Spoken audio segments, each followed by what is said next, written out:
with them? So the name Cambridge Analytica, when we started working with them, I didn't hear, it didn't come up. I only probably heard about it January 2015, after we had already collected all of the data. Okay. Yeah. And I want to ask you a question, which is probably, the specific answer which will probably be commercially confidential, but it will give us a ballpark. Yeah, of course.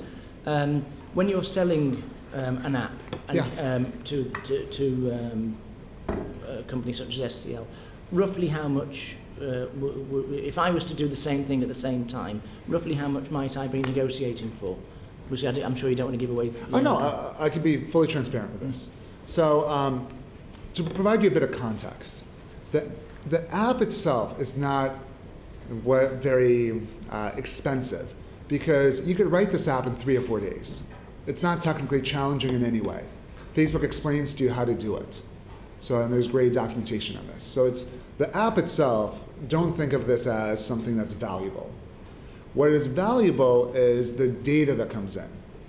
And so for the project that we did, the goal was to recruit about 200,000 people to authorize the app. To recruit that many people, there are various ways. There's been some confusion about this. Some folks believe it was a honeypot, so to speak, where we made a viral quiz, put it on Facebook, people click this. That's not actually not the case. Those things are hard to do and wasn't our avenue.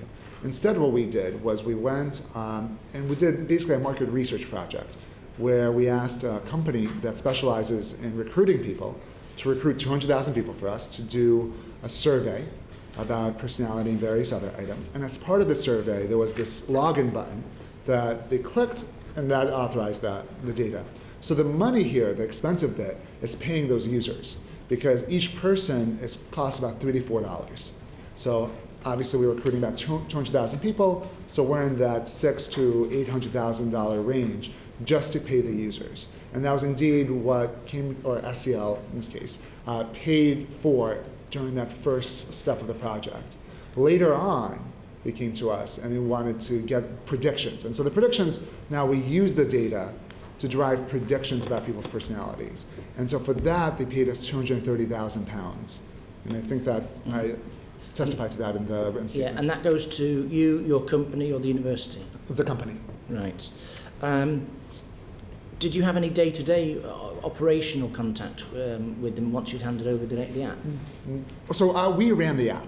All right. So the way the project ran is they would give me the survey questions, and I would be in charge of running the survey and collecting the data.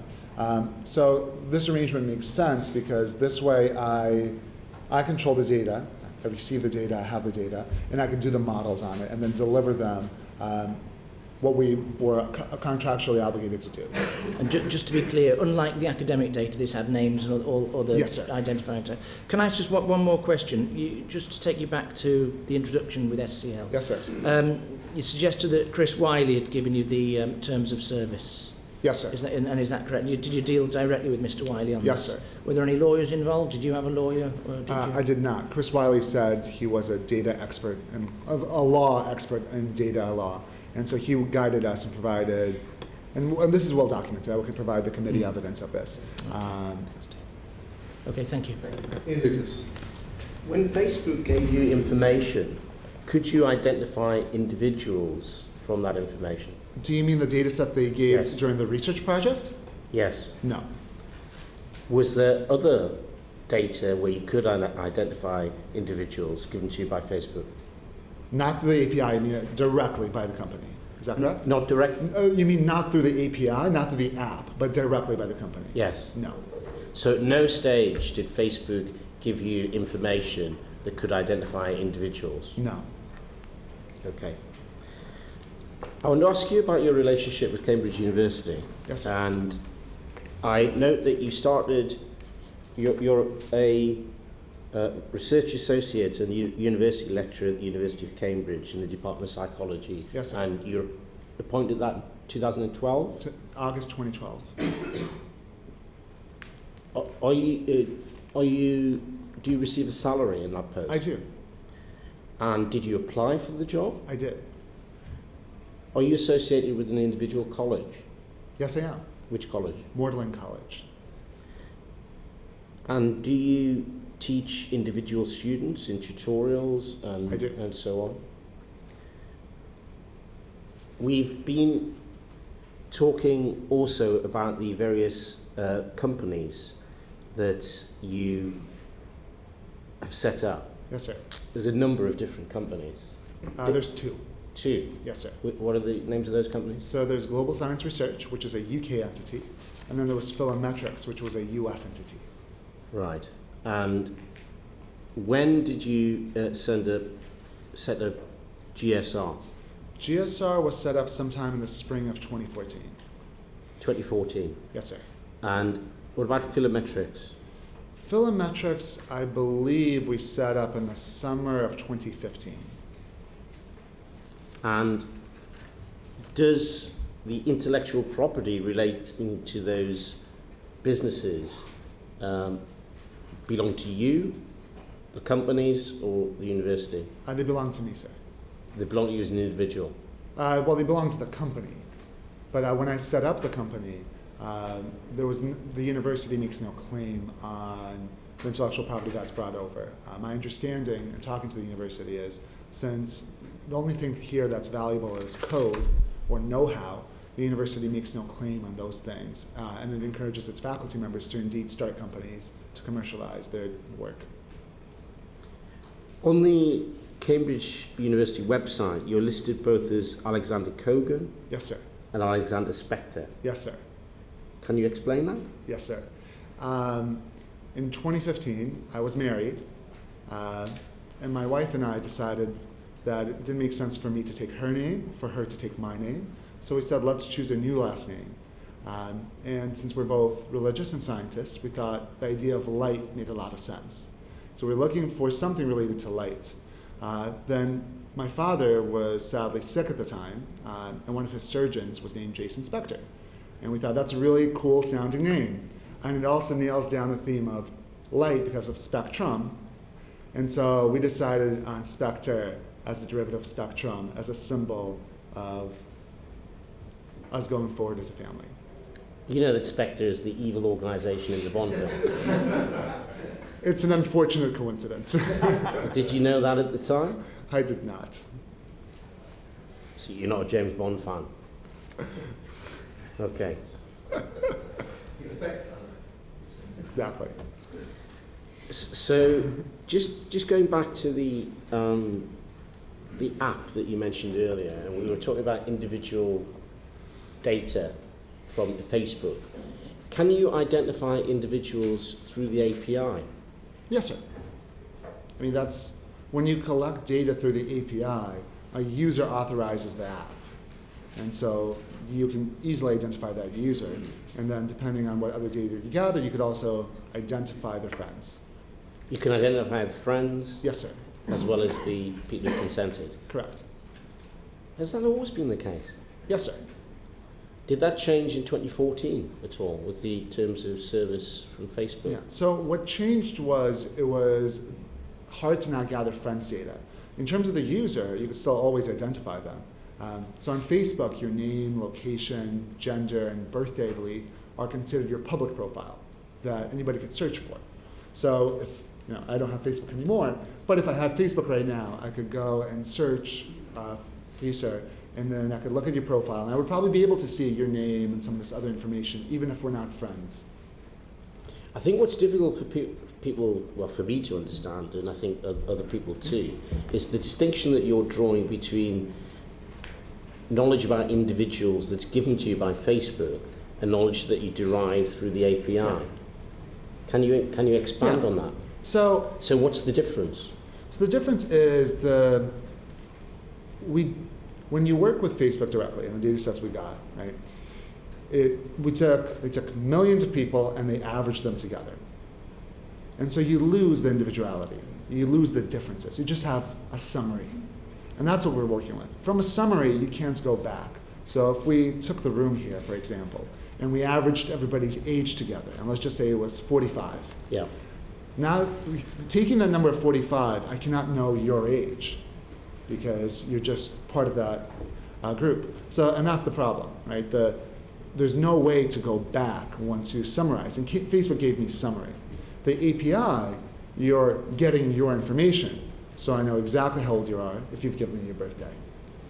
So essentially, you're deriving the same information. You're deriving personal information through the API. Well, the API gives you the personal information. That is correct. It's, you never get personal information from the data that Facebook gave me through our academic link. So from my personal perspective, Yes, sir. as an individual who's on Facebook, what is really the difference between personal information being handed over by Facebook and you deriving that information from the API? They're just not giving you us your personal information. They never say, Ian Lucas, 40 years old, right? I never get that. I get England, average age is 42, right? So at that point, I mean, there's just no real case for this is personal information because there's no people. It's a summary. It's a country at this point. Whereas obviously me getting information about you and I have now a record in my database that says Ian Lucas, 42, is a very different case. Right. Thank you. So just a couple of questions about your work, the work at Cambridge University. Yes, on this sort of analysis. There have been other tools that have been created at the university which help analyse people's Facebook likes and preferences. Yes, sir. To determine information about their data. I believe CubeU was one of those. Yes, sir. Could you tell us? Do you know much about the work at CubeU? Were you involved with that at all? I wasn't involved with CubeU. I know some about the collaborator that they worked with, which is the Psychometric Center. And on the website of the Psychometrics Centre, there's also another API called Aptly Magic Source. Yes, sir. Do you know who owns the license for Aptly Magic Source? I would believe the Psychometric Center Itself, okay. itself. And do you know who do you know who owns the underlying data? Would that be owned by the Psychometric Center as well? So the My Personality data set, I believe, was collected by David Stillwell, and before he joined the university. So I believe he would himself own the underlying data set. Now the tools, I believe, were built during his time in the university as part of the Psychometric Center. So I believe the center would, in theory, well, actually, let me back up, because my understanding of the university's position is the person that writes the code often owns it unless it's contractually stated that they don't. So I don't know who wrote that code and what contractual obligations and statements they have. So it's possible they had a developer that did assign it to the university and the Psychometric Center, or it's possible they still own it, in theory, the code itself. With a project like that, who would benefit? Just the developer himself, or would it be more widely available to researchers at the university? So the Psychometric Center is a bit of an unusual entity in the university in that it's involved in both research and commercial activities under the same umbrella. And it's more rare. So I split mine up where I had my university position, which was very separate from my company activity. This was a bit more under the same umbrella. So my understanding is the Psychometric Center uses this data for both academic work and commercial work, and also just for fun for people to get results about what their page likes say. So was there a commercial application, do you believe, from APIs like Aptly Magic Source? I believe they certainly tried to find a commercial application. I am aware they were talking to many commercial entities. I just don't know where those conversations went. Okay, and so what sort of commercial application would that have been? Would that have been using the data that they gathered as a predictive model for targeting Facebook users? I don't know if it's quite that specific. I think my understanding of the way they envisioned it is a company would bring in its own Facebook data with their page likes, pass it through this Apply Magic Sauce API, get back predictions about various psychological traits that then this company can use for whatever purpose they want, such as micro-targeting or whatever else. Okay, thank you. Brendan O'Hara. Dr. Kogan, could you tell me, or tell the committee, under what circumstances did you first meet SCL? Yes, so I was introduced to SCL by a PhD student at Cambridge. I knew this student because I had given him statistics advice on his PhD from time to time. And what was the purpose of the meeting? So my understanding was that the student was part-time consulting for SCL elections, and he had a friend there named Chris Wiley, who he thought would be great for me to meet and see where the conversations go. And when was that meeting? I believe it was January or February 2014. So you met with Cambridge, you met with SCL in January, February 2014. Correct, sir. And that meeting was initiated by someone working for SCL. Correct, sir. And what was the outcome of that meeting? So I think if my recollection is right. We talked about potentially collaborating on me providing them some consulting services. And we also talked about them providing me with some of the commercial data sets they had acquired so I could set up a big data science institute. What was your decision to set up GSR directly related to your meeting with SCL? So GSR was set up entirely to do the project with SCL. I actually, in fact, relied on their guidance on how to do it appropriately. But this came a little bit later. I mean, at this point, we're not talking about any commercial entities. Even the Facebook project is still a little bit off from coming out. Yeah, just for the record, you met with SCL in the January of 2014 and you set up GSR in the May of 2014, Yes, sir. specifically to work for SCL. Correct, sir. Okay. In the June of 2014, one of the director of analytics at SCL wrote to Cambridge University to say that Dr. Kogan first introduced us to the possibility of using online social media data to score and predict human personality traits at a meeting in London, as we've said, in January 2014. Upon agreeing to explore the viability of this idea, Dr. Kogan then introduced us to Dr. David Stilwell at a meeting in Cambridge in February to discuss my personality project and whether it could be used in partnership with SCL. Why would the director of analytics SCL write to Cambridge University? Sure. So initially, when the project was envisioned, there was going to be a collaboration between myself and the Psychometric Center. And the idea was that since the Psychometric Center had already set up an API and models for personality, we would just use that to generate the predictions. And my side would be I would use my app that I had built to collect the data. So at some point during these negotiations, SCL floated a rough budget of about $2 million. So I think this is something Chris Wiley mentioned during the conversation. So I'm like, all right, well, maybe we'll give the Psychometric Center $500,000 for the modeling aspect of this. And so as I just mentioned, I was trying to set up a big data science institute. That was my intention. And so there was a little money, I think a couple of $100,000 allocated for server costs and running that. As the conversations, and so Psychometric Center was fine with that. They liked the idea. So as the conversations continued, SCL backed off that. They really clawed. And they said, well, we're not going to pay for anything other than the data collection at this point. This is the $800,000 to pay the participants to answer the survey. And they said, well, we don't see why we should be paying $500,000 for the models the Psychometric Center is providing. At this point, I went to the Psychometric Center and said, like, look, they're not willing to pay it. How about $100,000? I was trying to broker a middle road. They refused. Psychometric Center refused. And so SCL instructed me to remove them from the project. At this point, Dr. Stilwell and Dr. Kaczynski, who are the two people I was talking to at the Psychometric Center about this, they went and informed Professor Rust of the situation because he had never been involved with this. And Professor Rust wrote a complaint letter to the university saying that I think Alex is trying to swindle us out of this. He's going to get $1 million. We're promised $500,000. Now there's going to be $100,000. And so he made some serious accusations. SCL wrote a letter to the university in my defense to state, well, this is just not true. And the committee has already seen the contract I ultimately signed with SCL. So you also know this is not true. Okay, so the timeline was you met SCL in the January of 14. You then engaged them, or they engaged Cambridge University in the February of 14. Then Cambridge University decided not to go ahead with it for whatever reason. Then you set up 2 months later That's GSR. not quite right.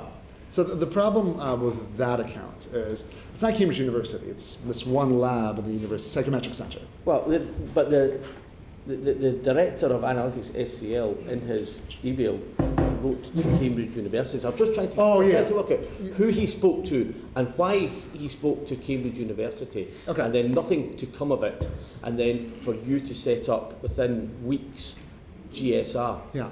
So the plan was already to set up GSR. That was not something new. the intention throughout this process was I would be setting GSR, because there was going to be this collaboration between GSR, a private entity that I held, and the Psychometric Center, which is a lab in the university, which, as I've said, is a bit unusual in that they work both on the commercial and academic space. So we're going to collaborate. So the breakdown occurred because the Psychometric Center refused to move from this price tag of $500,000. And so SEL kicked them off the project. At that point, Psychometric Center makes a complaint to the university, to their legal team, that, hey, we think this is inappropriate, we were promised $500,000. So SEL writes to the university legal team to explain that what the Psychometric Center is alleging is untrue.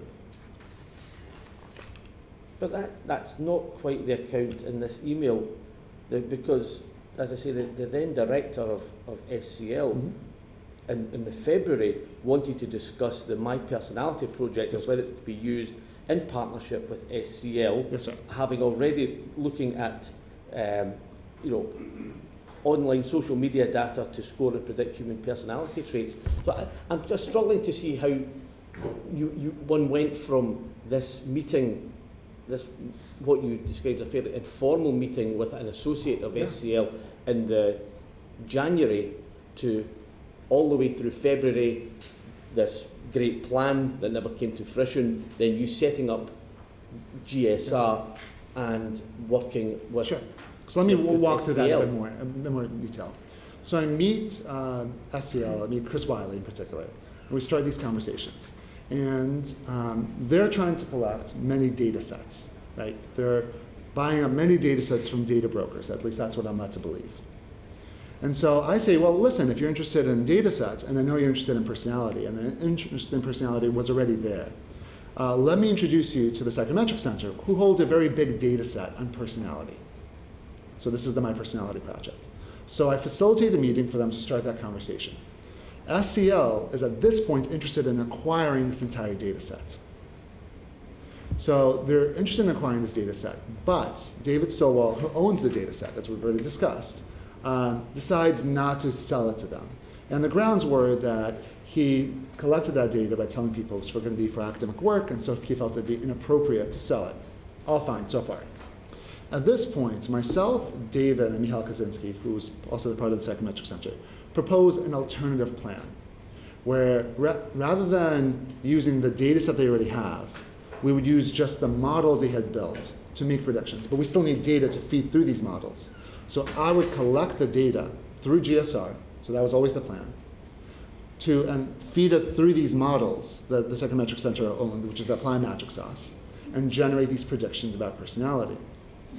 The bit that never came to fruition was this passing the data through their models, because, like I said, they wanted $500,000. So the only thing that changed was then GSR was not only responsible for the data collection, we're also responsible for the modeling aspect as well and the predictions. Okay, so you then set up GSR on your own? With one of my associates. Okay, so there's two of you, you're the two company directors Yes, sir. of GSR. Yes, sir. And you have this relationship with SCL. Did the SCL pay you for your services? So at this point, they only paid for the data collection. Later on, in January 2015, when we delivered them sort of the second tranche of data, they paid GSR £230,000. And how much did they pay initially before the payment of £230,000 in January 15? Yes, sir. How much were you paid by SCL or any of their associates? In terms of me, myself, or like my company? The company. So we netted zero. The money that went through, the $800,000 I think you're referring to, is the cost for the participants. And this is actually paid almost entirely directly to Qualtrics. That money didn't even pass through us.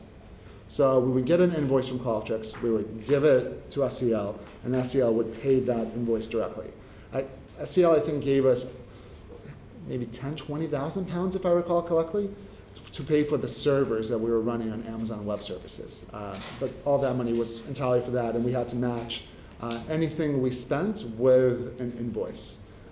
So the company at that point was not paying any money at all. So the only money that you made as a company came in 2015. Correct, sir. And that was a £230,000 payment from Yes, sir. from SCL. Correct. did you have was your contract exclusive to SCL, or could you approach, or were you approached by any other data analytic companies? So it was not exclusive. So the way that my contract was set up was I owned the data set we collected, and we were approached by a company called Unoya, again in summer 2014. And this was a company Chris Wiley set up, yep. and immediately after leaving SCL. So when you were approached by Christopher Wiley, did you work with Christopher Wiley? Did you sell Christopher Wiley, or Unoya, did you sell them any of your data? We did, but it was not for a monetary exchange. So the agreement there was we would give them our data set in exchange for the data sets he purported to have. He did not honor that agreement. He never delivered his data sets. And so we moved to cancel that contract by a legal letter in, I believe, March or February of 2015. Okay, just to bringing this to an end, Christopher Wiley maintained that he refused to work with you when he realised you were not setting up an academic institute as he believed you originally claimed, but you were setting up this private company with Alexander Nix. How do you respond to that claim? That's a fabrication. In what way? In all ways. I mean, Chris Wiley helped me set up the for-profit entity. It was literally him who told me, please set up a for-profit entity. And then after he left SCL, he tried to get me to work with his company. I was not interested after I had kind of witnessed how he interacted with SCL. And then he still wanted to have a partnership, so we agreed to do a fair commercial agreement. And so I gave him the data set, his company, his data set. The only time this broke down was when he didn't honor his side of the agreement and didn't deliver the data. And we moved to cancel it in, I guess, February and March 2015. Up to that point, I would say Mr. Wiley was highly enthusiastic about working with me and my commercial entity. Okay. Well, what was your personal relationship with SCL? And were you paid personally by SCL ever? Never. Or any of their associates? Never. Okay. And what is the status of GSR now? It's been closed. Why was that? When was it closed and why? So I believe it was closed maybe a year ago. I'd have to double check the date for you. It was closed because we were never able to. Sorry. Is it possible to get a bit more water? I think this one's out. Oh, there you go. Oh, interesting. Oh, there you go. Okay. PhD doesn't teach you how to open this. From my reading, the company was dissolved in October of 2017. Okay. Why was it dissolved? So we try to make. So initially, when I set up the company, I wasn't really thinking about making a company. I was really actually interested in setting up a nonprofit big data institute, and I wanted to call it Mutual Science. Mr. Wiley advised me, you should also set up a for-profit entity. I think the reason was there'd be tax benefits, and that was global science research. So the initial plan was we collect the data, I'd fulfill my obligations to SCL, and then I would go and use data for research. After the project, we decided, well, maybe we could give this whole company thing a go. And so another associate joined the company, who actually had some business experience, because I had none, to try to make a company of it. So we tried to develop a couple of products. One was this brand report, but it just was never successful. So the £230,000 that SCL eventually paid us, we used to invest into trying to build this product. We bought some Twitter data, we hired some developers. We tried to sell it, but it was just we never got a single client. And so the money ran out, and so we closed the company just because it failed. Okay, thank you, Chair. Yeah. Why was GSR registered at the 29 Harley Street address? 29. Harley Street. Is that in Cambridge? I think it's in London. Do you know what the registered office of GSR was? So initially it was just my apartment in Cambridge. I think later we moved it to an innovation center in Cambridge, and then later Manchester. I'm actually surprised. Right. Genuinely surprised by this. So did you use an agent to set it up? Do we use we used Formation's house. So who's we? So myself and my associate who initially, that I meet the company with. Who is that? I want to keep the name private, just again, in confidence. Are they on the company's register? They are. Was that Joseph Chancellor? It was. So you don't know anything about the Harley Street address? I'm legitimately surprised by that. Yeah, it's because it's used by a lot of companies, shell companies, some of which have been used for money laundering for Russian oligarchs. Did you know that? I did not. I'm unfortunately not a Russian oligarch. Have you met any Russian oligarchs? I have not.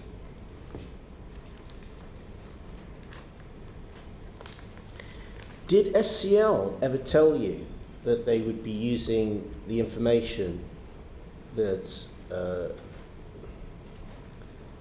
that they were receiving in connection with these projects for political campaigning? So the official name of the company was SCL Elections, so it'd be hard to miss that. So you knew it was going to be used for political campaigning? Yes, sir. Did they specify where it was going to be used for political campaigning? Which countries? Sorry. It's okay. What is that? It's the start of business. Oh, And when it's really exciting, it's a vote, but it's not a vote at the moment. Okay, It's okay, just the start of business. okay. So it was going to be in the United States, given that we were collecting data for the United States. Was there any discussion about political campaigning in the UK? Later. So after we had done this project, there was some discussion about it, but it never went anywhere. Was that discussion with Alexander Nix at any time? Yes, it was. So Alexander Nix talked to you about political campaigning in the UK? He did. Thank you very much. Joseph Chancellor, obviously his name has now come up. Could you explain his role as a director in GSR? Was he your partner? Did you work on everything together? We did. When the company was set up, we were 50-50 partners. Eventually, we got another co-founder who came in, so we became equal third partners. Yes. And so the work you were doing for SCL, the work you were doing looking at Facebook data, he was your partner across all of that? Yes, sir. He's worked for Facebook since November 2015, hasn't he? Yes, he has. So when Facebook's response from their Deputy General Counsel describing your work as a scam and a fraud, data harvesting, and they singled you out to say that you'd lied to us and violated our platform policies, those remarks must apply to Joseph Chancellor as well. I think if you want to push on the spirit, I would agree. I'm personally very glad they have not moved on Joe. I think it'd be petty, personally. But you say you work on it together, so if it applies to you, it applies to him in the same way. I think that'd be a fair characterization. But so do you not think it's odd that they employ someone that they regard as a scam and a fraud and who's lied to them and violated their platform policies? Honestly, I don't think it's odd. Well, I think any normal person would think it's odd. It may not be odd in Facebook land, but the reason I don't think it's odd is because, in my view, Facebook's comments are PR crisis mode. Yeah. Right? I mean, I think I don't believe they actually think these things, because I think they realize that their platform has been mined left and right by thousands of others, and I was just the unlucky person that ended up somehow linked to the Trump campaign, and we are where we are. I think they realize all this, but PR is PR, and they're trying to manage the crisis, and it's convenient to point the finger at a single entity and try to paint the picture this is a rogue agent. But do you not think it's surprising then that Facebook employs someone who knew all about this, all the what was being done, that this data, Facebook data, was being gathered to be used by SCL in elections in America, and yet did very little to investigate that, even after this story was made public by the Guardian newspaper at the end of 2015, when Joseph Chancellor was already working for the company. Yes, sir. So I think, in fairness to Facebook, my perception is they did a pretty thorough job of investigating the issue. They talked to all the parties involved. They demanded that all the data be deleted. The difficulty here is compliance. So I've seen Facebook has been challenged this idea of why didn't you audit anyone? The problem with an audit is the only thing you're going to catch are people who are trying to do the right thing but missed a few files. Because that's possible, right? You're trying to delete everything, but maybe you missed a file here and there because you don't have forensic resources. What an audit cannot do is catch people who are trying to be bad actors, because you could always put the data in a hard drive and stick it under your mattress. And so in many ways, that's a futile effort. Once the data is off the system, you really are on the honor system in terms of ever trying to put that genie back in the bottle.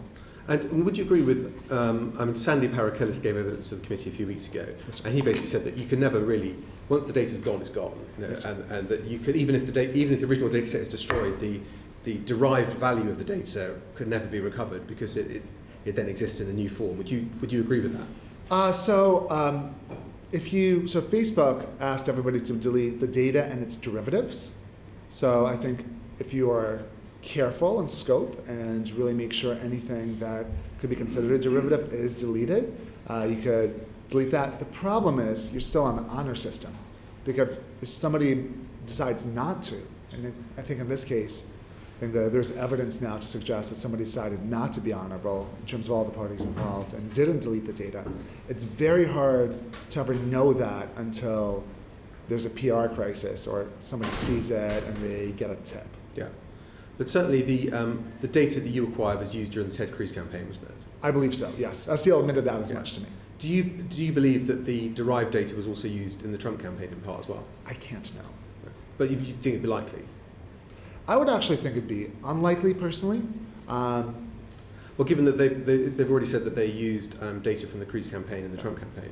So the reason I think it's unlikely is my understanding from talking to others who knew a bit more, because I wasn't involved by this point. This is much after my time. But my understanding is the Ted Cruz campaign was quite unhappy with the product that that SCL delivered to them. And also the SCL at this point is under enormous pressure from Facebook to clean up their act and delete all the data. If I'm a company, I don't know that I would risk the legal liability of somebody like Facebook suing me to keep a data set that has apparently failed with the last client that it was used for. I don't know that this was their thinking, but it doesn't necessarily make sense to me that they would keep this around. Can I ask a couple more questions on this before bringing in other colleagues? The political work that SCL was engaged in, which you were supporting, this included the work for Ambassador Bolton's super PAC, didn't it? That I don't know. Because there is emails that we published that were given to us by Chris Wiley, which reference you working on gathering the data for that work. Yes, sir. So you were gathering data on state-specific work for voters in Arkansas, North Carolina, and New Hampshire to support Ambassador Bolton's political activities in those states. So the campaigns he was supporting. Yeah. So I would say that the details of who the candidates were was obfuscated for me. I mean, what I was told was we need these 11 states, and I was given the surveys that they wanted to ask in the collection. In terms of the details of who they're working with, that was not really ever told to me. So Ambassador Bolton is a name I've recently heard. It wasn't a name that I can ever recall hearing at that time. Because in this email it says that this email was sent by someone in the SCL team, Yes, saying, I also recall your very good idea that Kogan could model 2/3 of what he had of the last round of Bolton issues testing, thereby enabling faster, further modelling of the data team to be done first on that sample, Yes, sir. then the model once all data was received. Kogan gets data daily, so 2/3 of the data must already be available, even with the delay due to Qualtrics mistake. Was this done? Can the preliminary findings be shared? So this sounds like a fairly dynamic process that you're working on. It's feeding directly into the work for the Bolton Super PAC. It's less dynamic than it sounds, because the way the project ran is we did a few waves of data collection. And for each wave of data collection, SCL would provide me, this is the survey we want to ask. I wasn't instructed about why it's being asked, just this is the survey we want to ask. Then we would run the study, collect the data, and then we would apply the models we were building to generate predictions about each of these questions. The modeling process doesn't really even require us to know what the question is. It's just a number. We're just predicting that.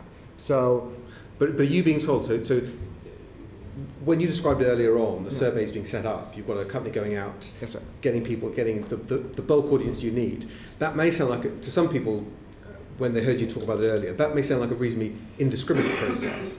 But this would suggest that people are being deliberately targeted in certain states because that's useful to the commercial project that SCL are working on. So you directing the surveys team to saying we need more people from New Hampshire to respond to the survey to add into the model? So it wasn't quite that. We actually did collect data from all 50 states.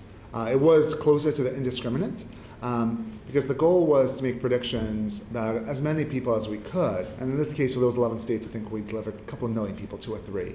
But the thesis was, rather than necessarily just focusing on those states, it's better to go on all states to get the data faster, because if, let's imagine you live in Virginia, you might have friends in West Virginia, and so we could collect that as well. So we collect data actually across America. I don't recall we ever actually, when we instructed Qualtrics to collect the data, there was any restrictions. You can take a moment to read the notes if that would be helpful. Yeah, so just to make something also clear, the emails that you're talking about, I was never involved with. So I saw those emails actually for the first time yesterday when it was pointed out that this information has been submitted.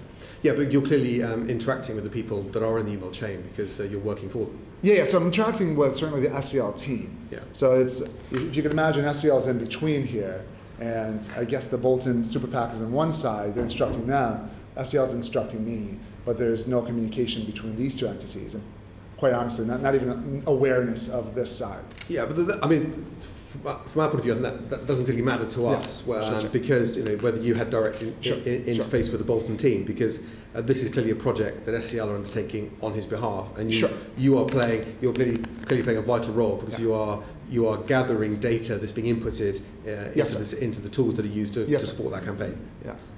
And so presumably you must have known or been told that there was a priority around processing data linked to certain states because the Bolton Super PAC project was focused at that time on specific races in specific dates, not looking at states, not looking to build up a survey of the whole country, not at that point. Yeah. So what we're told is we're focusing on specific states, but why we're focusing on those specific states, I have no recollection of ever being informed of. But as you said earlier on, you knew it was elections. It was election. Yeah, I mean, certainly it's elections in, I believe, the 9 or 11 states that we were contractually obligated to seek out. Yes. Okay. But you didn't necessarily know who the candidates were. You just knew that those were the state races you were working on. Exactly. Okay. Just finally, I just wanted to just cover off something finally on Alexander Nix and the evidence he gave to the committee. I'll just read to you some questions that I asked Alexander Nix and the answers he gave, and could you tell me whether you think you agree with the answers that he gave? So I said to him, does any of your data come from global science research? And he said no. That's a fabrication. Okay. So I said, maybe not now, but they have not supplied you with data or information. He said no. Total fabrication. Your data sets are not based with information you have received from them. Could be true, depending on what the data sets are now. Okay. But previous data sets would have been. Sure. Yeah. I mean, we certainly gave them data. I mean, that's indisputable. So as far as you're concerned, he lied. Absolutely. Yeah. Okay. Thank you. Paul Farrelly. Thanks, John. I've got a few different questions, but I just wanted to just close off some of the issues that have been raised. If you were doing this work, why would you not want to know, particularly at elections, who the ultimate client was? It's a good question. I knew it was for Republicans, so I think that's true. But honestly, I wouldn't be able to recognize the names. I mean, I don't know the specific candidates in most primaries or elections in the United States. It's just not something, that level of granularity is not something I've ever been interested in. So you didn't care, really? In terms of like the specific candidates, no. I mean, that's... There are some nice politicians around, some really nasty politicians around. So why wouldn't you care? About whether the politician is nice or not? Yeah. Sir, my personal position on life is, unless I have a lot of evidence, I don't know, is the answer. It's a good lesson I've learned from science, where typically we just don't know. So in terms of politics in particular, I rarely have a very strong opinion about a candidate. whether they're nice or not. My general perception, though, is, especially in the United States, most folks are trying to do what they believe is right. For most major candidates, major parties, I can understand where they're coming from, even if I personally would not agree with that position. There are exceptions, obviously, but by and large, I would say that most candidates, I think, are coming from a position that could be viewed as reasonable by a substantial portion of the population. Surely another lesson from science is that if you don't ask the question, you don't get the evidence. Not quite. You have to be careful to make a judgment too quickly. And in something like, is this person a nasty person or a nice person, I think that's quite a complex question. And it's difficult for me to know that about a politician when we're getting very select slices. I could look at the positions, and there's going to be positions I agree with and positions I personally disagree with. But you didn't bother? I didn't bother, no. Joe Chancellor, 50-50, what did he bring to the party? So he and I have very similar skill sets in that we both can program and we both are good at statistics and machine learning. And so we basically divided and conquered the tasks. Initially, my job was I ran the app because I wrote the code for the app to collect the data, and he was involved with doing all the modeling. So I didn't really do any of the actual machine learning and modeling up until probably the second month of the project. So actually, when Cambridge Analytica or SCL didn't need the psychometric center, did they? No. At all? I mean, I think the mistake the psychometric center made in the negotiation is they believed that models are useful rather than data, and it's actually just the opposite. Data is far more valuable than models because if you have the data, it's very easy to build models because models, you use just a few well-understood statistical techniques to make them. I was able to go from not doing machine learning to knowing what I need to know in 1 week. That's all it took. Yeah. If you're competent in statistics. Once SCL and Cambridge Analytica have got to know that one of your survey people has liked let's take an imaginary Facebook page out of the 500. I hate Hillary Clinton. Sure. Job done, isn't it? Really? Not quite. I mean, almost. In terms of building models, so remember when we built the models, we had all of the Facebook page likes. We gave SCL a very tiny portion of them. So on Facebook, there's over 150 million pages people can like. So what you're referring to is eventually we gave them some page likes. But initially, we kept it all, and we built models on all of them.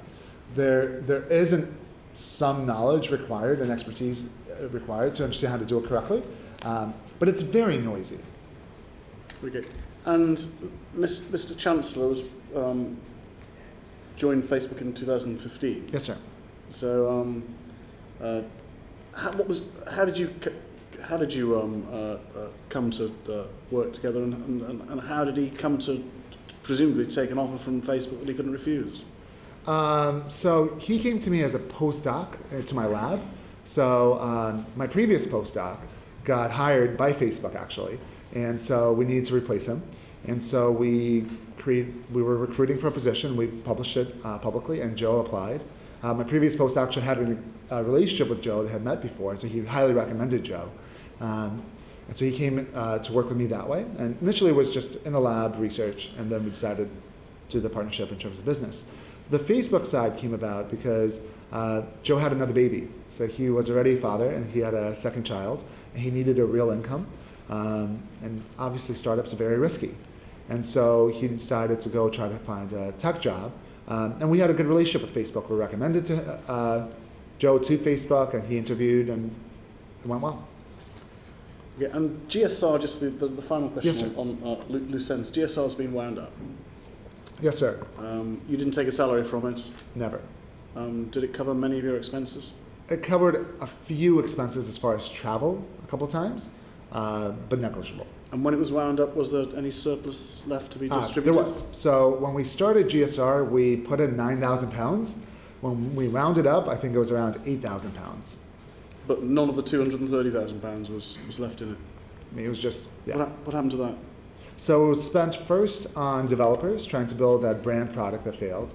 It was spent on buying Twitter data, so before that product. And it was then spent on lawyers negotiating with Facebook once they came in the wake of December 2015. Okay.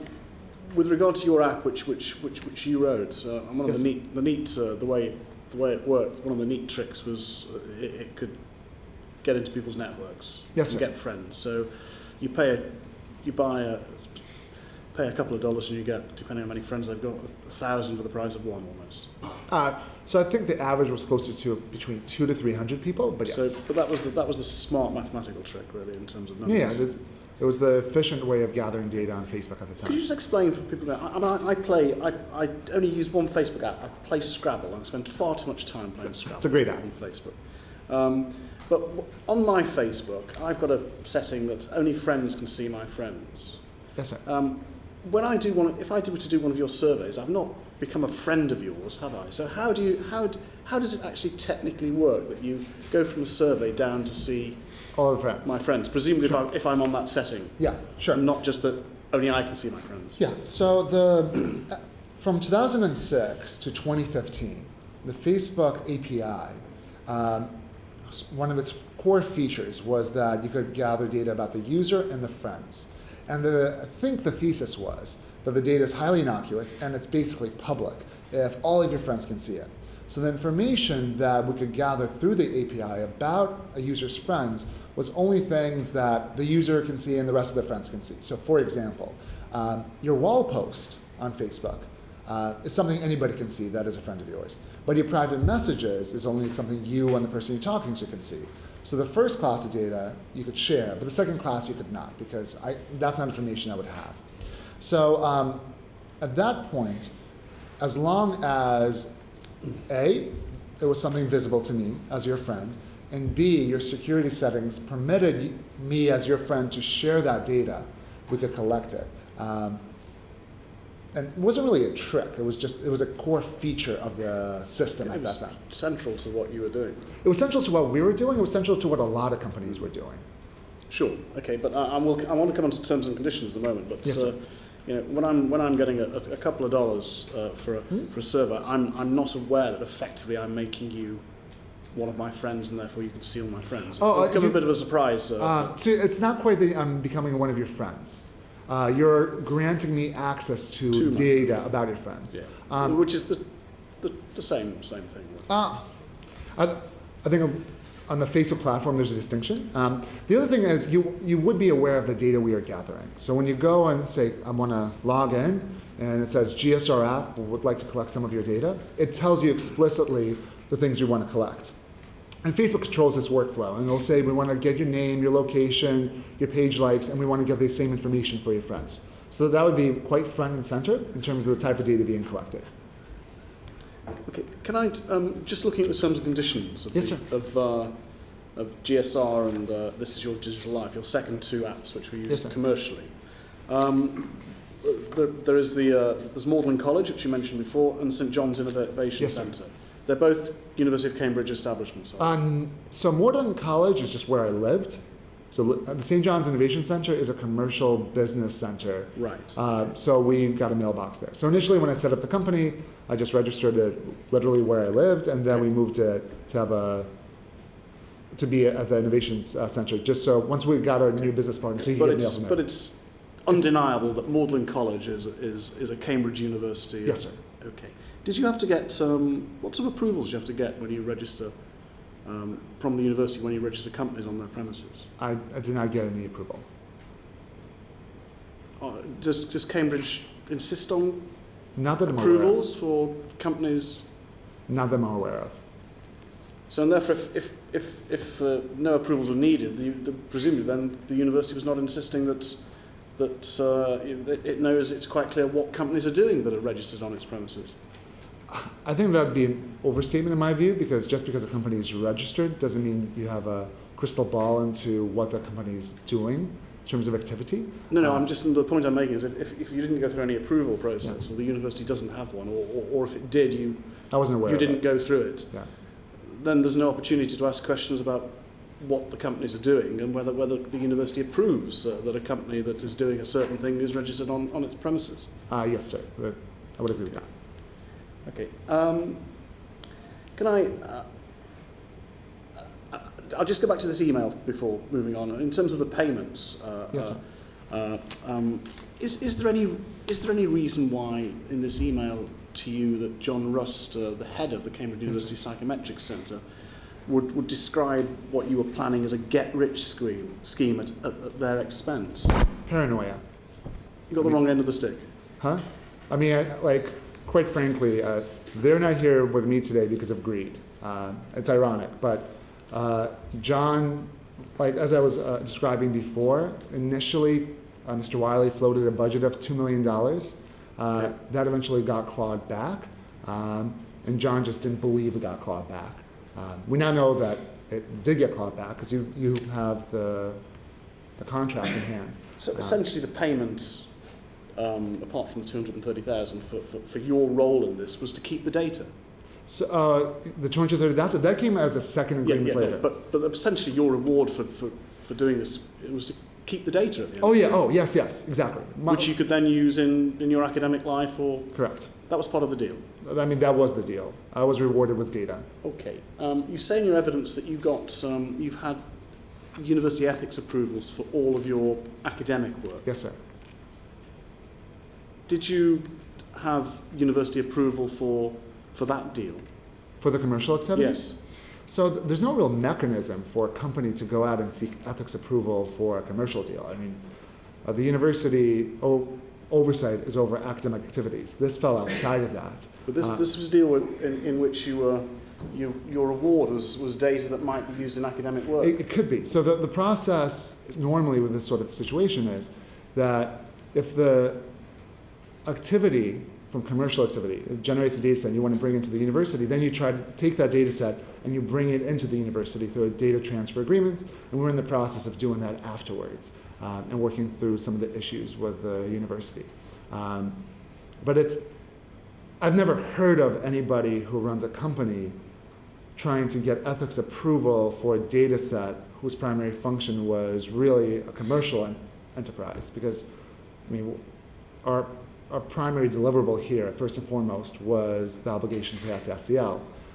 Secondary purposes come later when you try to bring the work in for the university. Okay, well maybe these are aspects of that the university might want to look at in the future if it doesn't already. Can I just come to your terms and applications? I don't want to, conditions. I don't want to take too much more time.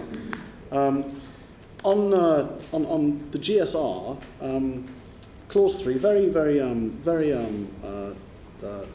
the purpose of the application. Yes, sir. We use this application as part of our research on understanding how people's Facebook data can predict distant aspects of their lives.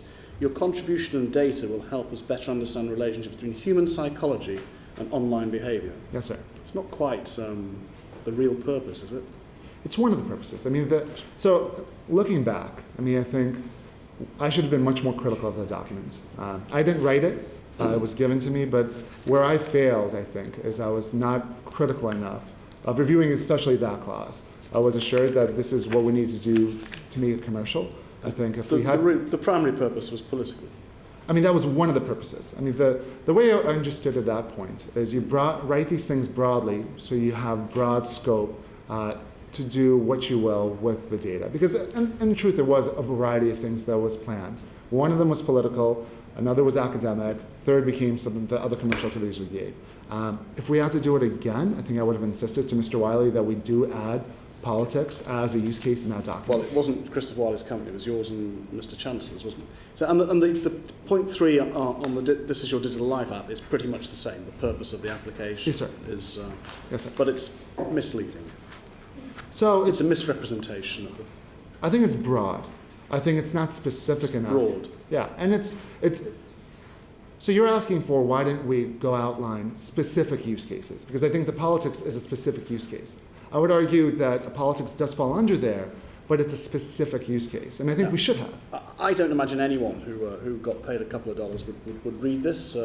That's up to them. But yes, lower down in longer, denser paragraphs, you make it clear that in both cases that actually, whatever that primary purpose is, you can sell this data for any purpose whatsoever.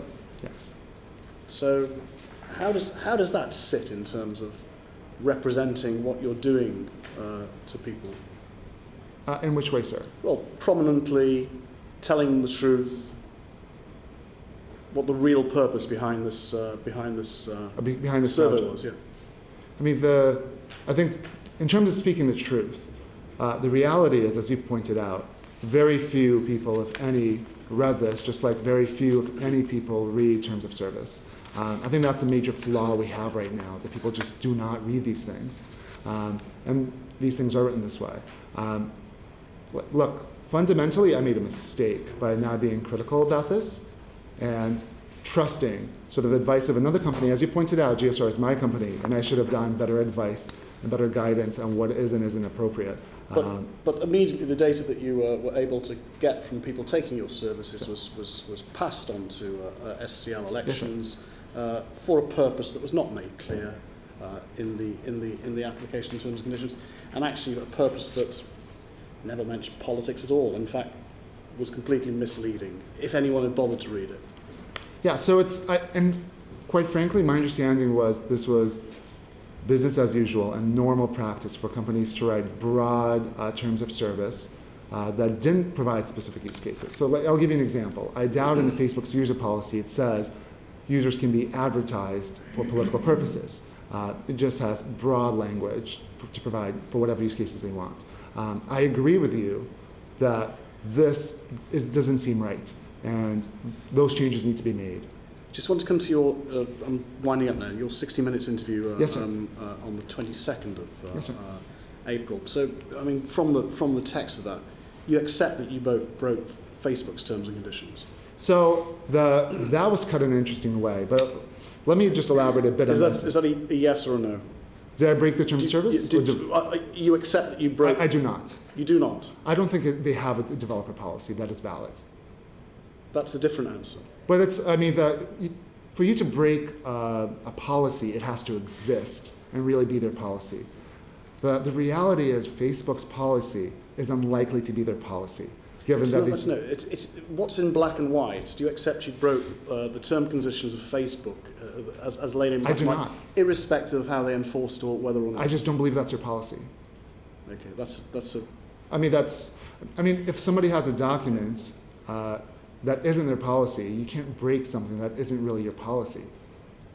I would agree my actions were inconsistent with the language of this document, but that's slightly different than what I think you're asking. You should be a professor of semantics. Dr. Kogan, is it? Yes. How did you square, I take it you accept you've broken in black and white Facebook's terms and conditions. I do not, but continue. And how did you square that with with the way you were operating? You're an academic at Cambridge University. Yes, the company was registered at Magdalen College. Did Cambridge University ever realise that your commercial venture registered at one of their colleges was breaking the terms and conditions of Facebook, one of the did the university was dealing? I suspect not, but You didn't tell them? That I was breaking terms of service? Yeah, you didn't tell them? No, because I wasn't even aware. Okay. But sir, just on this issue, do you use Facebook? I do. When you signed up, did you read the user policy? No. Did you realize there was a user policy? I didn't, but actually you've set up companies which have got their own terms and conditions. So presumably you would know where you were with Facebook. So I'm just working through the experience. I think it's relevant to understand. So let me just ask the final question. Yes, sir. Another loose end. What was the purpose of Philometrics? Philometrics? So we built basically a company where we had survey software. It's a bit like SurveyMonkey if you've used that. So the idea was to provide easy tools. Now the special thing that's a little unusual was we were trying to figure out ways to forecast surveys. What we found through our experiences is that trying to predict Paul thoroughly is impossible. That's a waste of time. But there is value to trying to predict people's responses in aggregate. And so Philometrics was built in a way to try to help researchers and companies to predict people in aggregate so they could better understand the diversity across people. It was not related to the work you were doing for SCL Elections? No. Okay, thank you. Simon, more on the Facebook relationship. Yes, sir. And I was just reading the comments from Christopher Wiley when he gave evidence to us, and he said, I remember when, I think it was around July 14, Kogan was delayed for a couple of days because Facebook had throttled the app so that it could not pull as much data. Yes, sir. There was some problem with pulling as much data, etc., etc., etc. Is that true? I don't think it is. So I've looked through all of my records to try to find any mention of this, because I saw that and I was very surprised. The only time I actually see any mention of data disruption was Mr. Wiley messages me in late June and says, hey, has the Facebook blackout affected us? And my response is, what blackout? Wasn't even aware of it. And I know reporters have asked Facebook about this issue, and Facebook has told the reporters, this never happened. So, as far as you were concerned, it never happened. So there was no moment when you spoke to Facebook engineers. I don't know any engineers at Facebook. So there was no sort of dialogue between you and the company at the time, because as far as you were concerned. So is that an entirely? Why would Christopher Wiley invent that story? Mr. Wiley has invented many things. You will have to ask him why he's done that. Well, we might do. I just wondered if you'd hazard a guess as to why he might have done it. I prefer not to speculate on his internal motives for his actions. Fair enough. Was there ever a moment leading up to the sort of eventual divorce between you and Facebook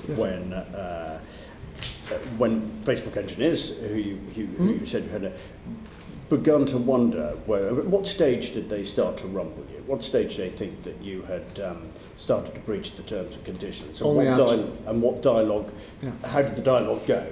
Sure. So back to Mr. Parley's questioning about the terms of service for Facebook as a developer. I believe I became aware that there was this inconsistency between their document and what we did in March 2015. Up to that point, I don't believe I was even aware or looked at the developer policy. But because prior to that point, and I know that seems shocking and surprising, and this is what I was trying to get at before, the experience of a developer on Facebook is very much like the experience of a user on Facebook. When you sign up, there's a small print, easy to miss. When I made my app initially, I was just an academic researcher. There's no company involved yet. And then when we commercialized it, right, so we changed the app, it was just something I completely missed. I didn't have any legal resources, and I relied on SEL. I mean, that was my mistake, but the truth is I relied on SEL to provide me this guidance on what was appropriate. So by March 2015, though, we had begun to suspect that Mr. Wiley may not be the most reputable person in the world, and that we should question some of the advice he gave. What triggered that thought? Why did you reach that? So we reached that conclusion because it was clear that he was duplicitous in his arrangement with SEL and also us. So if you recall, he entered into this contractual relationship with my company to exchange data sets. We honored the agreement, he did not. And it became clear as we looked at it that there might be a scheme there. So we reached out to an IP lawyer at this point and got some guidance on the issue. And so in March 2015, we realized, hey, there is this inconsistency. Now, why I think this is still not Facebook's policy is we were advised that Facebook's terms for the users and developers are inconsistent, and that it's not actually a defensible position for Facebook, that this is their policy. But they must have been sort of checking your work, weren't they? No. So this is the remarkable thing about the experience of an app developer on Facebook. You can change the name, you can change the description, you could change the terms of service, and you just save changes. There's no obvious review process. We had a terms of service up on the Facebook platform, linked to the Facebook platform, that said we could transfer and sell data for at least a year and a half. Nothing was ever mentioned. And it was only in the wake of the Guardian article that they came knocking. So when they did come knocking, wouldn't the easiest thing to have been to simply adjust what you were doing so you did comply? Or had that opportunity gone by then? I think so there were two things I was trying to accomplish. They were still somebody I considered an ally and a friend. We collaborated with them, and I was very interested in trying to avoid any negative consequences for my students as far as publications, and that was kind of held over me. That we're going to pause all of the data sets that aren't even related to the GSR project until this is resolved. So I had a strong interest to just comply with them in any way I could, and which we did. I think their approach was, let's ban the app. I believe they might have even deleted their own records. At least that's kind of the impression I've gotten from talking to reporters about it. I understand. So final question on this theme is, once this had all happened, yes, sir. What measures did Facebook take to check that any material that they considered that you had and which you shouldn't have was deleted? None. None at all? None at all. Right, okay. That's all, thank you. Dr. Kogan, you mentioned earlier about some of the £230,000 that you earned being spent on lawyers negotiating with Facebook. What were they negotiating? So this is a difficult question because I'm under NDA, not to disclose the details of that agreement. But we were basically trying to protect ourselves and negotiating to make sure there was a happy resolution for everybody. So why have you got a non-disclosure agreement with Facebook? You'll have to ask Facebook. Right, okay. So, sticking with Facebook, yes. You also said earlier, I think, that when you were doing work with data sets from Facebook in 2013-14, there was no requirement given to you when you were given the data sets in the beginning to delete them, and you didn't sign any agreement with them when the data was actually handed over to you, yeah? So, can you explain the sequence of events from the point when Facebook first contacted you to delete the data that you had, and what happened afterwards? So I'll speak it just a bit more broadly because of the NDAs. There was a request, as Facebook has already made it publicly known. They asked us to delete the data and certify that we deleted the data, and we went through that process where we deleted the data as best as we could, checked everywhere we could, and then certified that we had deleted the data. And can you remember when that was done? So that was done during the first half of 2016. Okay. And did you also delete models and algorithms that have been derived from that data? Yes. So absolutely everything was deleted? As best as we could. I mean, we're doing a review just to make sure we didn't miss anything in terms of little remnants, but we haven't used anything. So what could you have missed? So the things that we could have missed is maybe there was a summary file somewhere, such as like here are the average across these users about something. Or maybe there was an email I missed that the data set might have been in. But we're trying to figure this out right now, just to make sure. And have you done that at your own initiative, or have you done that at the request of Facebook? My own initiative. Right, okay. So what further measures did Facebook take after they asked you to delete the data to ensure that you had deleted it? Was there any exchange of correspondence, or? So, I mean, there was nothing. So once we certified, I think the matter was generally closed. But as we talked before, I think it's actually a legitimately difficult thing to achieve because any sort of audit will never catch bad actors. You cannot stop somebody from putting the data on a hard drive and sticking it under their mattress. I think Facebook is aware of this. I mean, it's a tech company. And your company didn't put the data on a hard drive or stick it under a mattress, right? Yeah. I mean, like, look, this has been a very painful experience because when I entered into all of this, Facebook was a close ally, and I was thinking this would be helpful to my academic career and my relationship with Facebook. It has very clearly done the complete opposite. I had no interest in becoming an enemy or being antagonized by one of the biggest companies in the world that could, even if it's frivolous, sue me into oblivion. So we acted entirely as they requested. Right, okay. So just going back to this NDA, I know you say you can't talk about the details of it, but was it only you that was required to sign an NDA, or were any of your co-directors required? I can't talk about the agreements. Ask Facebook. And I understand that's frustrating. Because it seems very, very odd to me, I'm drawing on one of the questions earlier, that you've been personally attacked by Facebook and criticised very severely, and yet your co-directors have not, and you were all doing exactly the same work. I think it's odd from a fairness perspective. It's honestly just not that odd from a PR perspective. I mean, and that's the reality of it. So can you tell us when the NDA was signed? I cannot. It's like super Yeah, I mean, I know there's a concept of parliamentary privilege, but Yeah. we just don't think it extends over to the United States. At least there's an ambiguity. So the NDA was signed in the United States. I cannot talk about the agreement. Right, okay. I'm sorry, I want to, but yeah. Right. So what contact did you have with SCL or Cambridge Analytica and others to recover the data that you had passed to them? So, as you could imagine, I have no ability to actually enforce anything. We requested they delete all the data. Right. When did you do that? Again, sort of during 2016. They confirmed to me orally that they were going to delete the data. But beyond that, And that was the end of the dialogue. Yeah, my understanding, Facebook spoke to them, and Facebook likely got, oh no, they did get certification from them, they deleted the data, I think that is public knowledge.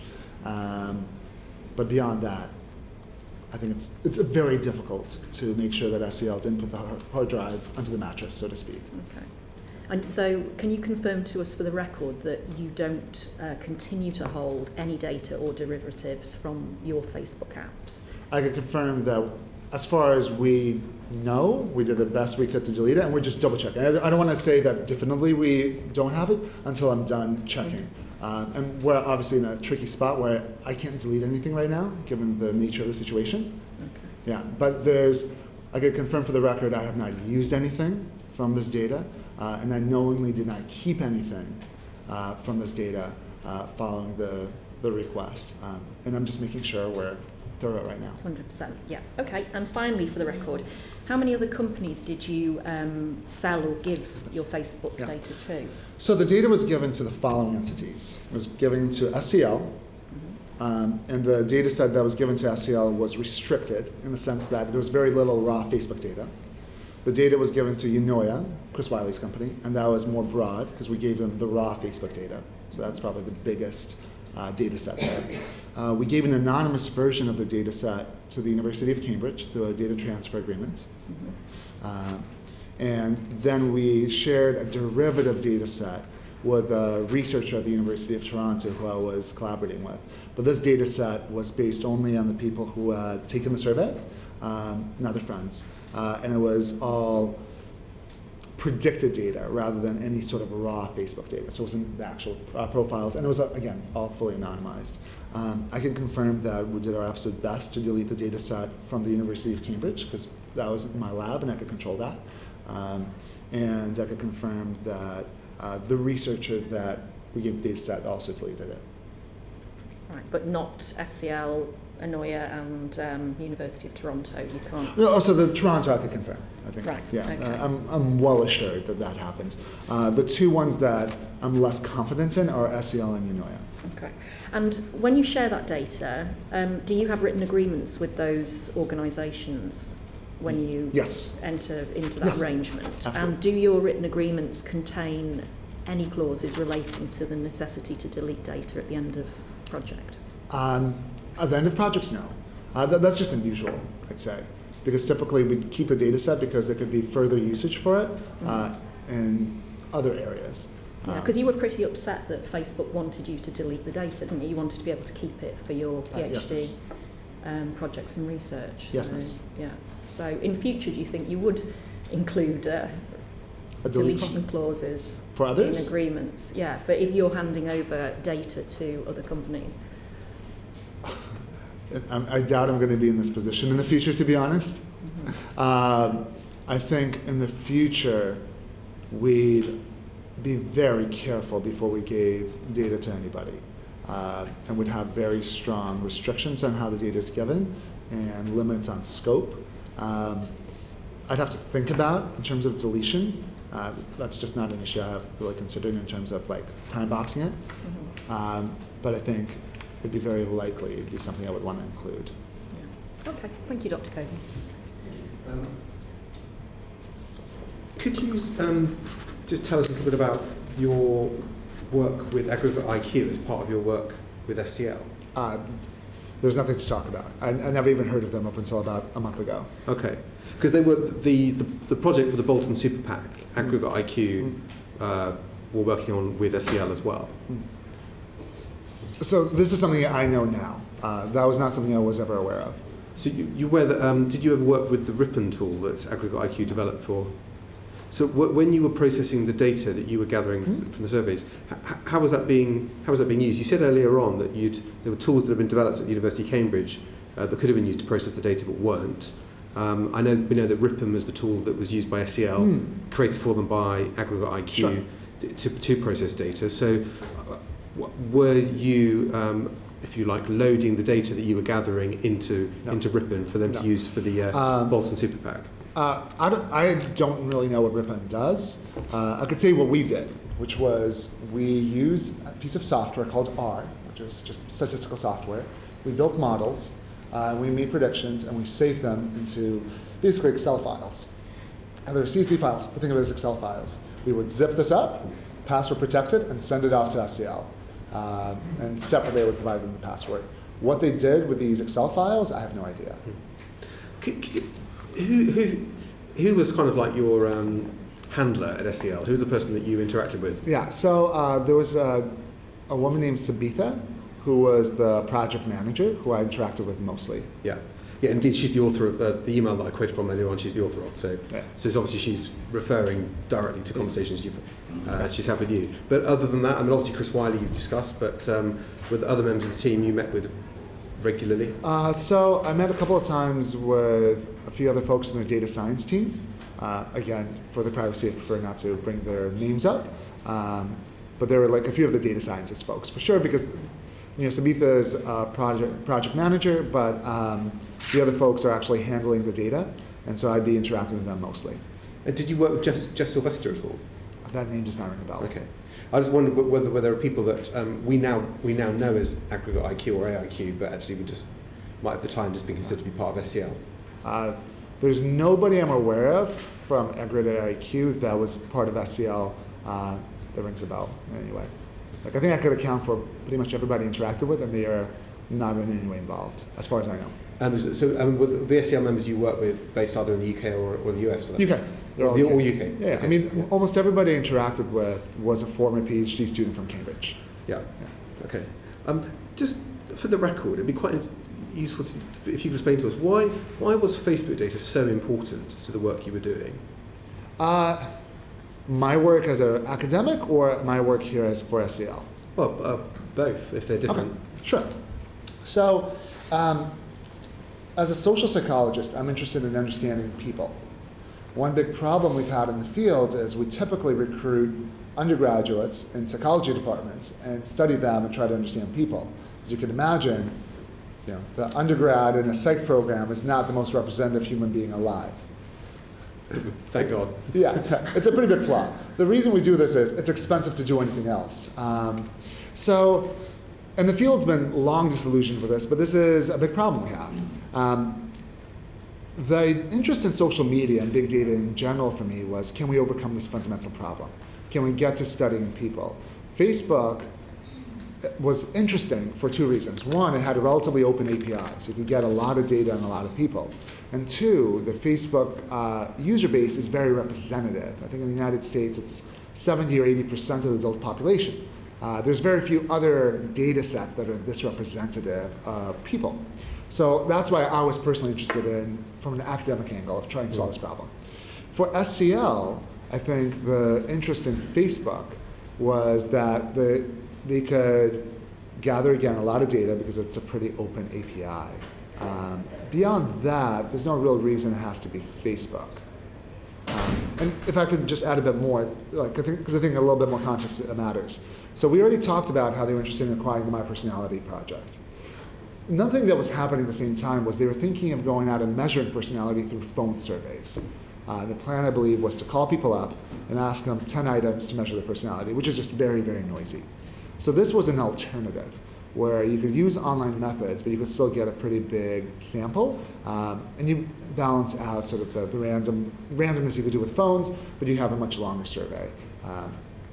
But do you believe, I mean, there have been a number of pieces of academic research conducted looking at the predictive qualities of Facebook data. Do you believe it is superior to other commonly available data sets? So a lot of the ideas of the accuracy is just grossly overstated. Can I walk you through this? Because I think it's such an important point. I prepared some slides for you. It might be unusual to do a stats lecture, but it's short. Well, I think, given that we're probably we may not have time to do that now. I think we could accept the slides you've given us as a written submission to the committee, if that's Sure. okay. So let me just high level for you. Imagine you were trying to predict people's age. And if you did in America is a great place, because we know the numbers in terms of the average is 41 and we have the spread. If you did a random guess, you'd be off by about 27 years. So that's pretty bad. If you guessed everybody in America is 41 years old, you'd be off by about 19 years. If you used Facebook data and you had the same accuracy that we had for our personality data, you'd be off by 18 years. But the problem would be, it would tell you that most people are middle-aged. And when you correct for this, you would get to a situation where you think most people you'd be wrong by about 22 years. The idea that this data is accurate, I would say, is scientifically ridiculous. And the idea that even if you have a lot more data, you can make it super accurate is also pretty silly once you work through, even if you had very high correlations, what it means for actual accuracy. The project, quite frankly, if the goal is micro-targeting using Facebook ads, makes no sense. Like, it's not what you would do. If you want to do a project where you micro-target people using Facebook ads, you use the Facebook ad platform, where you could target 100% of the population rather than 15% of the population. We haven't talked about numbers, but we gave SCL 30 million people. And so why would you want to target only 15% of the population and use only their page likes to do it, when you could target everybody using much more information? You just don't need this data to do that. The Facebook platform gives you every ability to do that, even if you're interested in psychographics. So you could just micro-target through Facebook as a platform right now, rather than developing your own database. Yeah. So, if you'll allow me to explain how.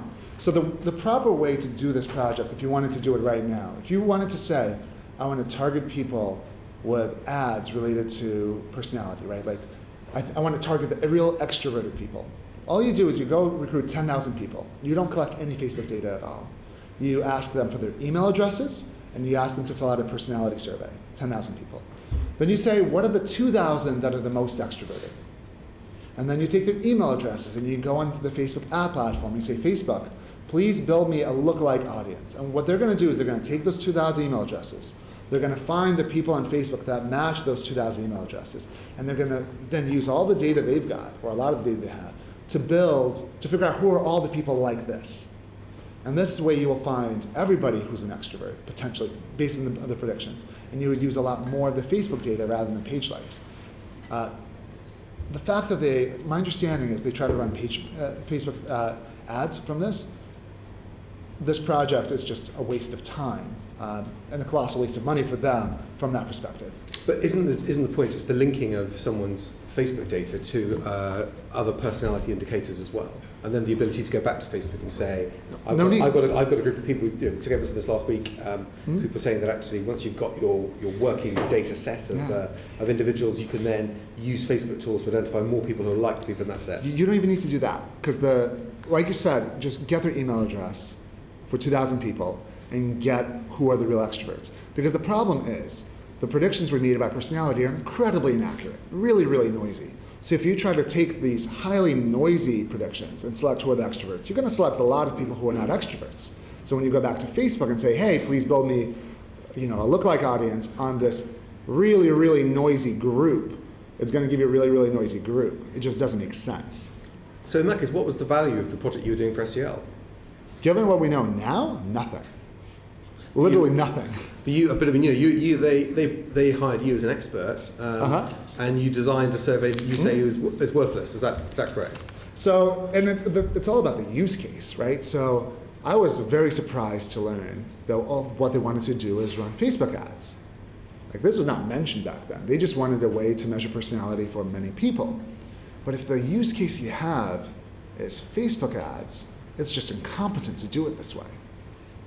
I mean, there's no way about it. Because your view is you just do it directly through Facebook. Yeah, I mean, with taking this data set, you're going to be able to target 15% of the population and use a very small segment of the Facebook data, which are page likes, to try to build personality models.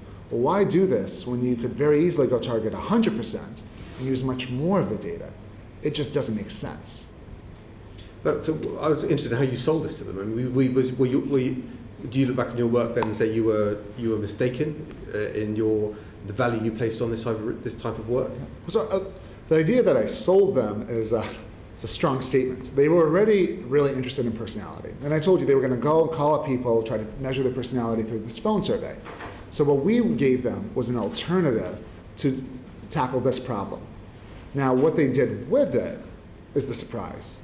Because if they turned around and then tried to just run Facebook ads on the back of this is where the incompetence comes in. But that's not something they told me. And quite frankly, I didn't run Facebook ads back then. I was not an expert on how the ad platform works. Now I know much more. I've had more experience with it. So I might have missed that. But I would hope if this is their plan, somebody there goes and actually looks at how to run Facebook ads and they would figure this out. But whose idea was it to have the Facebook, to have people give their Facebook data as part of completing the survey? So that was myself and the 2 Psychometrics members. So why did you recommend that? So it was just an alternative to going out and phoning people up. Because it was so the phoning people up idea is pretty difficult because you're asking very few questions to measure a complex thing. So this is a more efficient way to do it online. Yeah, but obviously there was a lot more benefit to it than just identifying people, wasn't there? Or just reaching them through an easy mechanism like Facebook, because you knew full well that by doing it in this way, you would gather a lot more data. Yeah, so it's exactly that. It was a more efficient way of gathering a big data set. Yeah, because you were gathering the data set not just the people that took the survey, but of all their friends as well. Exactly. And you're saying that there was no particular value to that. If the goal is for you to run Facebook ads, the friends data is useless. Okay, so what is the value of it then? This data set? I think it's actually in this aggregate form. So I'll give you an example of what I was doing with it. After we did the data set, we're working on questions like, are people who are kinder happier? And we found it really depends. In states like New York, kinder people are less happy on average. In states like Utah, people who are kinder tend to be happier. And then if you look at the friends information, we predict people's kindness from the friends, you find that it's about your social network. That folks who are kinder and are surrounded by kinder people tend to be happier. But if you're surrounded by not kind people, it's worse. It's questions like this that have nothing to do with running ads, are very basic science questions about human nature. Before you said at the beginning, couldn't you just have, given you were getting aggregated data from Facebook anyway, what was the point of creating a tool to create your own aggregate data set? You can't do this because to do this, you're looking at the relationship at the individual level. You need people to know, like, hey, this is 10,000 people in New York, and here's their happiness, and here's their kindness score. So you need individual level data to do this. Okay. Well, I mean, you've given your view on it. I think there are others that would maybe ascribe more value to the data that you were gathering and the importance of gathering it in the way that you were. But I mean, you stated your position on that. I just wanted to ask a couple of questions about Mark Zuckerberg's statement. His initial statement on his Facebook page on the 21st of March. He sort of, in a typically carefully worded statement, walks us through the chronology of the events of your work as he saw it. And I just wanted to ask about that. So he says that obviously in 2014 they made changes to the way the platform works to prevent abusive apps, as he called it. But actually, although if by abusive apps he means apps that gather Facebook friends data, that was completely within the terms of conditions of the site at the time. So exactly. I don't know how he describes that as being abusive, given that that was within. I would agree with that. Yeah. And he also, as a result of the change, we also required developers to get approval from us before they could request any sensitive data from people. So presumably that means before 2014, you didn't need their approval to gather sensitive data about Facebook users. Yeah, you just say, this is what I want, and they give it to you. Yeah. He said it's against policies for developers to share data without people's consent, but you disputed that earlier on. You seem to believe. Did you believe that just because you had your own terms and conditions for your app that you had asked their consent? Is that your view? So that was certainly my feeling at the time, or my understanding at the time. I would have a different view now. But at the time, that was my perspective. Do you understand, when Facebook brought these changes in 2014, Yes, sir. did you believe that apps that had been developed and launched before those changes could still work to the old rules? I mean, that was a fact. So so old apps were given a year to continue to operate under their old rules. Because they basically said there's now two versions of the API, the original and the new version. He's talking about the new version. The old version, which would be running for another year, was allowed to operate as before. So your apps were incredibly valuable, weren't they, for people that wanted to gather Facebook data at that time, because they could still enjoy the grandfathered rights of the old Yes, APIs rather than the new ones? Yes, sir. And did people speak to you about that? I mean, was there more? Did you speak to other organisations about trying to make the most of the tools you'd developed before that time ran out? It was literally only the SEL project that we ever did with anybody in terms of the commercial activities.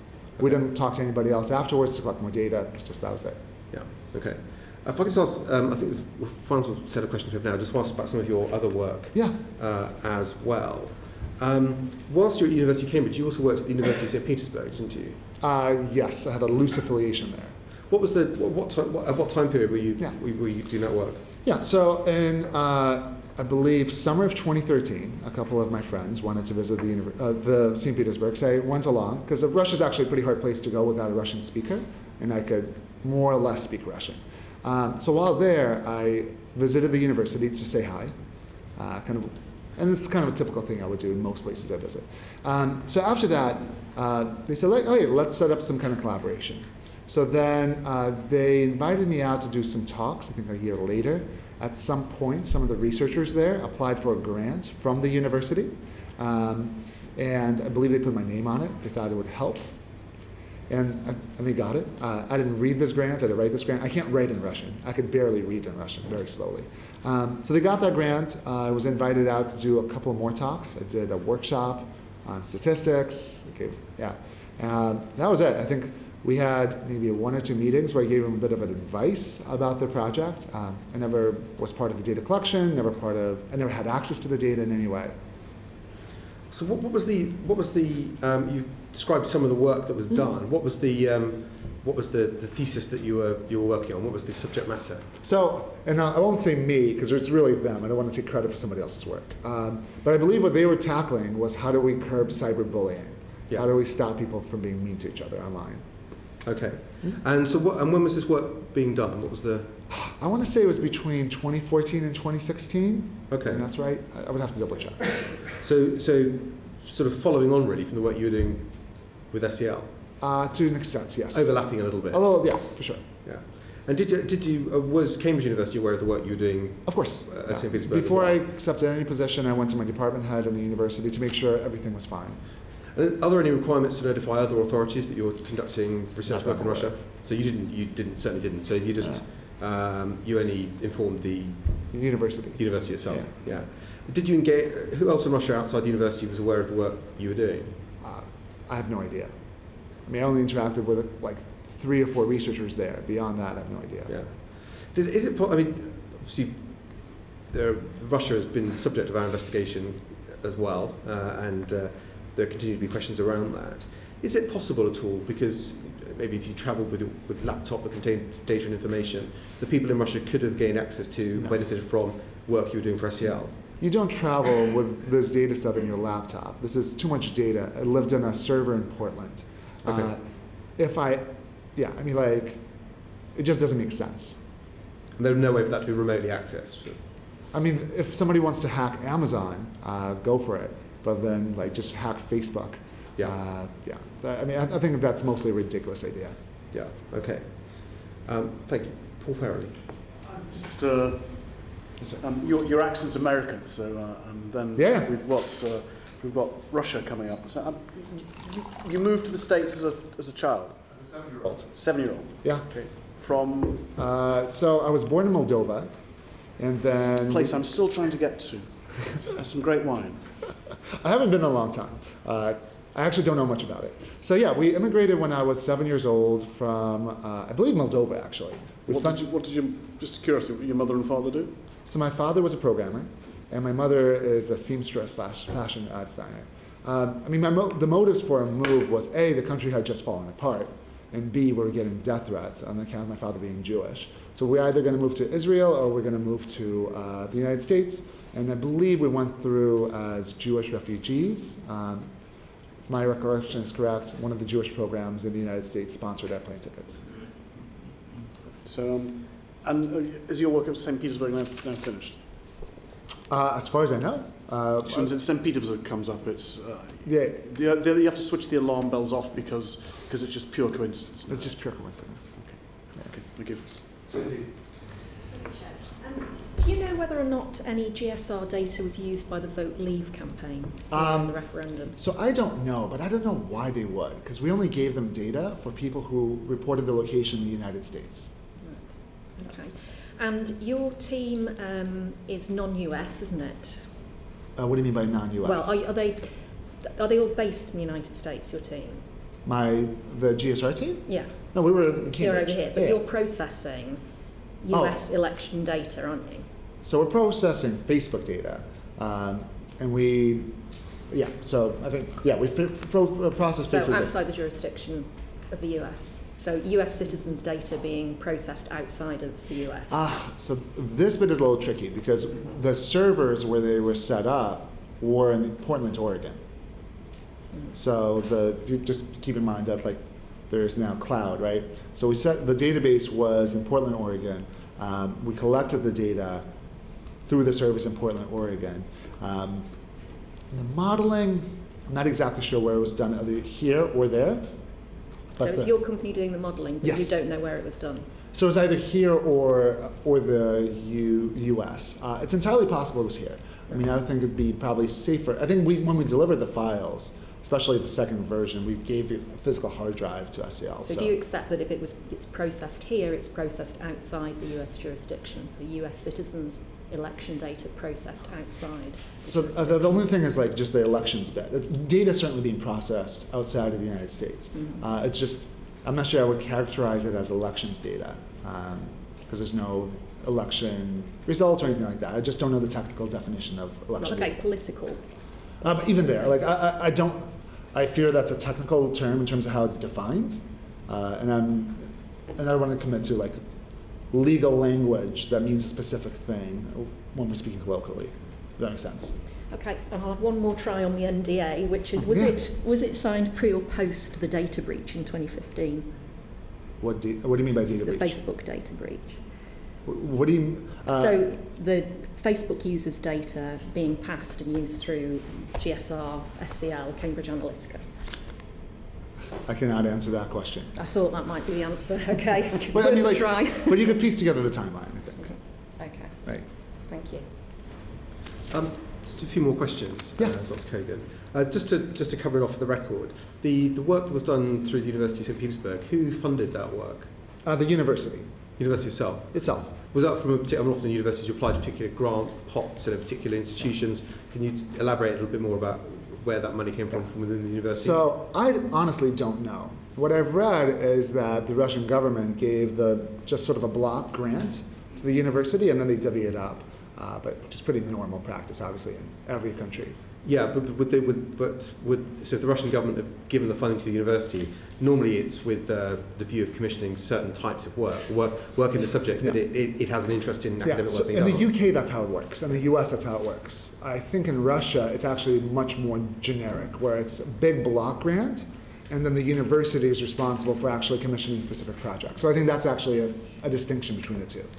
But if this work was about if it's a piece of work on cyberbullying being funded by the Russian government, might make you wonder what their particular interest in that was. It's like most work that's funded by the how UK. to do it rather than how to stop it might be. I mean, like that. I mean, you can make the same argument about the UK government funding anything, right? And the US government funding anything. I mean, both countries are very famous for their spies. So I think that's a big leap.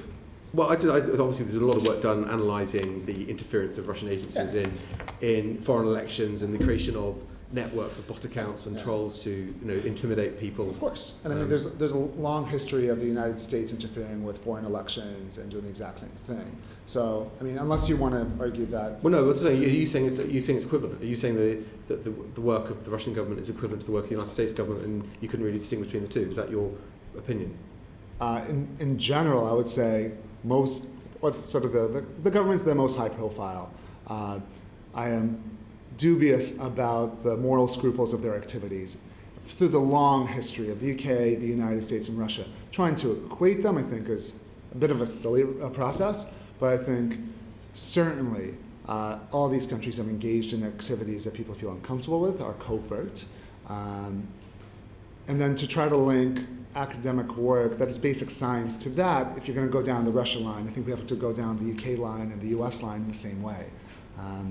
I just don't see, I understand like Russia is a hot button topic right now, but outside of that, I mean, like, look, most people in Russia are like most people in the United Kingdom. They're not involved in spycraft, they're just living lives. Yeah, but I'm not aware of UK government agencies that have been interfering in foreign elections, but... doesn't mean it's not happening. Could be just better at it. Well, I don't understand, obviously. But so what, for this, if you've been funded by the Russian government to look at cyberbullying, what presumably a report was published at the end, a thesis was produced, and was that submitted to the government as well as to the university? I have no idea. I think they've published some academic papers on it, but since they're in Russian, I wasn't really involved. So you didn't see the end product yourself? I think they might have sent it to me once, one of the papers. I didn't read it because I can't really read Russian that well. What were the sort of aspects of cyberbullying that it covered? I truly don't know. The exact details of that project. I don't know the final results. The methodology I loosely understand or remember. But just keep in mind, like, I was a name on a grant rather than an active participant and collaborator in this. How long did Dr. Michael Kaczynski work with you at GSR? I'm sorry? Dr. Michael Kaczynski, how long was he working with you at GSR? He never worked at GSR. He never did at all? No. And have you worked with him on any other projects? So we were collaborating for a while, I'd say in 2013, on academic work. I don't think it ever went anywhere. He was going to be part of this SEL project, as we talked about before. Yeah. But that ended up not happening. Exactly. Well, could you say what were the nature of the academic projects you collaborated on? Facebook data, and working on various angles there. So my lab had access to the My Personality data set that Dr. Kaczynski and Dr. Silva ran. So we're thinking of a variety of different project ideas. I don't think we ever landed anything that was effective. Yeah, I'm sure you know that he posted on his Facebook page that he visited the Russian Prime Minister to brief him on some of the work being done by the Psychometric Centre at Cambridge. Were you aware of that? I was not. Okay, so and you don't know what particular projects he discussed, what work he discussed in that meeting? No idea. I presume he could have discussed some of the work he'd done with you. Huh? Presumably he could have discussed some of the work he did with you. I don't know why he would, given that it's so immaterial at this point. When did he visit?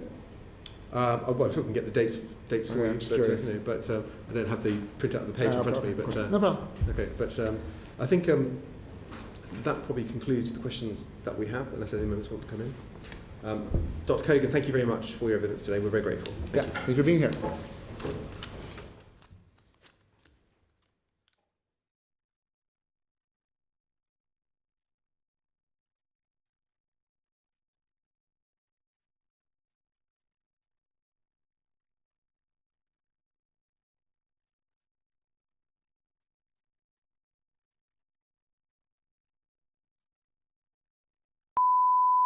Portcullis House, the Grimmond Room.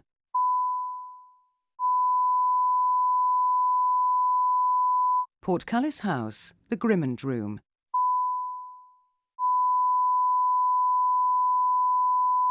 Portcullis House, the Grimmond Room.